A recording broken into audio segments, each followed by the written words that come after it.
Hi. I really care about Dr. Storm. I think I could be Dr. Storm's biggest fan. I've watched his videos so many times. He has such a great channel. He's one of the funniest and most entertaining people.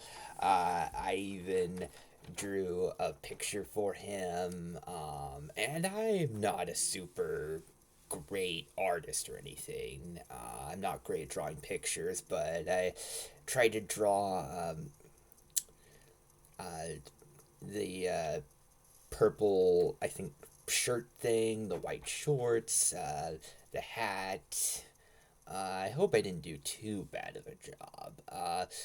Dr. Storm has a lot of opinions, and Dr. Storm certainly feels passionately about his opinions for Hazbin Hotel. And watching his videos, I often love what he's saying, and then he often brings up a lot of problems he has with Hazbin Hotel, even in videos that aren't about it. And it does feel odd because I love his channel so much, but I also love Hazbin Hotel so much. So I feel like, oh, Dr. Storm, I love Hazbin Hotel so much, and I'm loving your videos, but you're bringing up about how you don't like Hazbin Hotel that much. Oh. So he recently reviewed the second season, and I was looking forward to it because I keep looking forward to Dr. Storm's new videos. When Dr. Storm puts out a new video, it feels like a big, exciting event for me. Um, and the review is better than I thought it would be. I was expecting mostly ranting, but Dr. Storm was being really fair about bringing up a lot of stuff that he thought worked. And I feel like a lot of the points where he was complaining, I feel like most of them made sense. I feel like he really went about things pretty well. It's a great review. Um, it's long, but it's the type of long where it feels like he's constantly saying stuff. It doesn't feel like a lot of time is being wasted. It feels like he's going into detail in a great way. So it's a mostly really good review. There are some points that I do question. Something that I don't think it's just Dr. Storm, a lot of reviewers have been talking about when it comes to season 2 of Hazbin Hotel is Valentino seemingly being presented as a somewhat sympathetic character, and a lot of people thinking that he's too unlikable of a character to be seen in a sympathetic light. How have been feeling about the scenes where Valentino seems more likable and vulnerable is that I feel like Valentino isn't being presented as a truly sympathetic character. I feel like he sees himself as sympathetic, and I feel like it's an example of showing a character that seems pure evil having a tiny bit of humanity and showing that not to justify what he does, not to make it seem like he's not that bad of a person, but showing that even the most evil people, they likely don't go around going, "Oh, I'm gonna do evil stuff" all the time. When they're not like talking about their hatred for their arch enemies and stuff like that, they often likely have points where they seem like people. And Valentino does genuinely care about Velvet, and he does have a romantic attraction to Vox, and that doesn't justify his terrible behavior towards any of other characters, but it helps make him a more interesting character. I don't think that the show actually wants us to feel sorry for Valentino. I think the point is to show that Vox is possibly even more evil than Valentino and Velvet, but not to make it seem like, oh, well, Valentino and Velvet aren't that bad. Like when they are helping out at the end, they look disgusted about that. They look like they really don't want to help out, that they're only doing so to save themselves. I feel like it's very clear that Valentino is still meant to be bad. Like how he looks at Angel towards the end of the season and how Angel going back to him is treated as a bad thing. I don't think Valentino is actually meant to be sympathetic. I think if he was, uh, he and Angel would have a talk, and it would seem like, oh, Valentino's not that bad of a person or something like that. I don't think Valentino's meant to be sympathetic that much, if at all. I don't think we're supposed to feel sorry for him.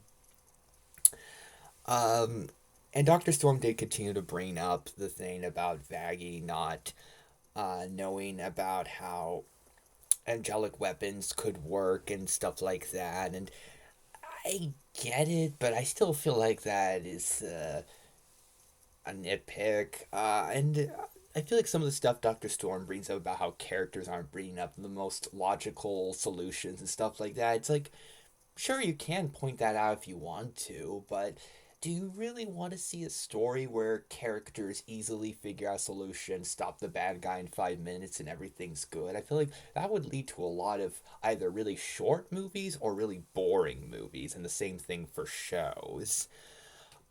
And Dr. Storm did save a lot of the big ranting for Charlie Morningstar, the overall main protagonist of Hazbin Hotel. Um, I do think that Charlie is arguably better in season one than season two. I still love Charlie though. I think that Dr. Storm didn't like me thinking that Charlie is a better protagonist than any of the Avengers in the Avengers films. I do still feel that way. I feel very strongly about that. The thing is, Charlie is very flawed, and does she make a lot of bad choices in season two? Yes.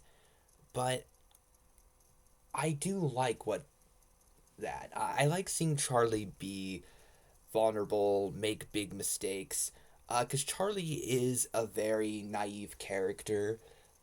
Uh, she has so much heart, and she has really groundbreaking, thought provoking thoughts about how anybody can be redeemed that I think is beautiful. I feel very strongly about her feelings about redemption, and I feel like she explores them in such wonderful ways.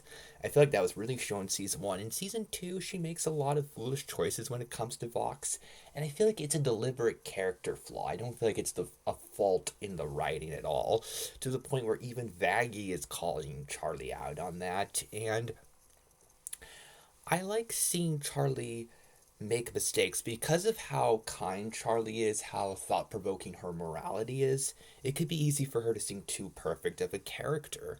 So seeing her make really bad choices, I feel like helps make her more human, makes her more relatable, and I think it really helps show why she needs Vaggie in her life and needs her friends. It's not she's not some kind of overly perfect character that can do everything on her own, and I really like seeing that.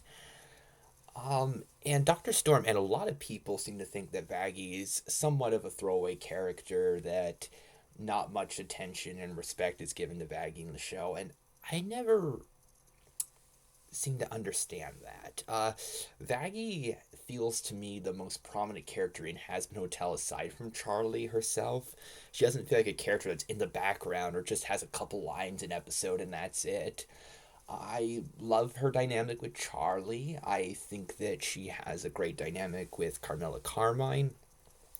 And season two really helped make Vaggie an even better character than she was in season one. I love seeing her being able to help stuff with the hotel and her being even better at it than Charlie, where Charlie will always be important. She helped get things going, but Charlie isn't perfect, and Vaggie is helping things continue. She's very organized. She's the reasonable character, the mature one, the one that has things properly figured out. And after dealing with her guilt in season one, she's able to be much more helpful than she ever previously was, and she is fantastic in season two. And I really don't get why a lot of people seem to think Vaggie's just kind of there.